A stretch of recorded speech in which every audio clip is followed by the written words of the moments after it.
trailing over the wrought iron railings. I sighed. Honeymoon fever or not, the man could still turn my insides to jelly. Derek touched my arm. "What shall we do today?" With a grin, he added, as if I didn't know. "I'm so predictable," I said, smiling self-consciously. "But yes, I'd really like to visit the bouquinistes one more time. I have a feeling that there's a fabulous old book just waiting for me to pluck it out of obscurity and make it my own." The bouquinistes were the bookstalls that lined both sides of the Seine River for several miles. And when your life revolved around old books, as mine did, those bookstalls were like a siren song. I had to pay them one last visit before I left Paris. My name is Brooklyn Wainwright, and I'm a bookbinder specializing in rare book restoration.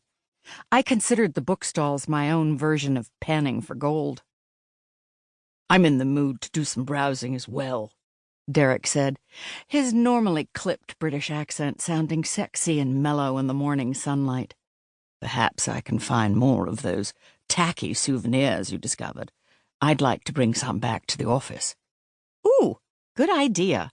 I need more of those, too." As if I hadn't already collected a few dozen, I thought. He took a last sip of his café au lait. "We can walk along the river, hold hands, and watch the world go by. We don't have to be anywhere until dinner time."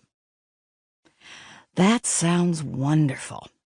I reached my arms out in a big, lazy stretch, then relaxed and smiled at the man sitting across the breakfast table from me. "I love my life, and I love you." "And I love you, too." He leaned over and kissed me, then ran his fingers along my cheek. "I see you also loved your French toast." It was delicious. I popped the last bit of brie and baguette into my mouth, then rubbed my full stomach and frowned at all the empty plates on the table. I can't believe we ate so much. But this was my last chance to try the French toast. I've been craving it for weeks, but I never saw it on a menu until, well, you know. I'd had to learn the hard way that the French referred to French toast as something entirely different. Derek had taken pity on me yesterday morning and revealed the secret French code. "They call it pain perdu," he had said, "or lost toast, because it's made with very dry bread." It was mortifying to have made that typically American mistake. After all, I had visited Paris at least 4 times before this, and naturally thought I knew everything. One of those visits had been to see my sister Savannah, who had been studying at the famous Cordon Bleu cooking school. With a fancy chef in the family, you would have thought I would know what pain perdu was. But no, I sighed again. You learn something new every day, as my father always said. We strolled down Avenue Georges V to the Pont de l'Alma, stopped to marvel at the Flame of Liberty monument, and check out the lingering tributes to Princess Diana, who was killed in that very tunnel under the bridge, and then crossed over the Seine to the left bank. Staring down at the water, watching the tourist-filled bateau-bus cruise near the shore, I was surprised at how cold the river looked and how fast the current traveled. The sudden chill had me rubbing my arms briskly. Despite the sunny skies, the air was cooler and breezier here by the river, and I snuggled up close to Derek for warmth. He didn't mind and wrapped his arm around me. We walked a little more quickly until we'd made it to the other side.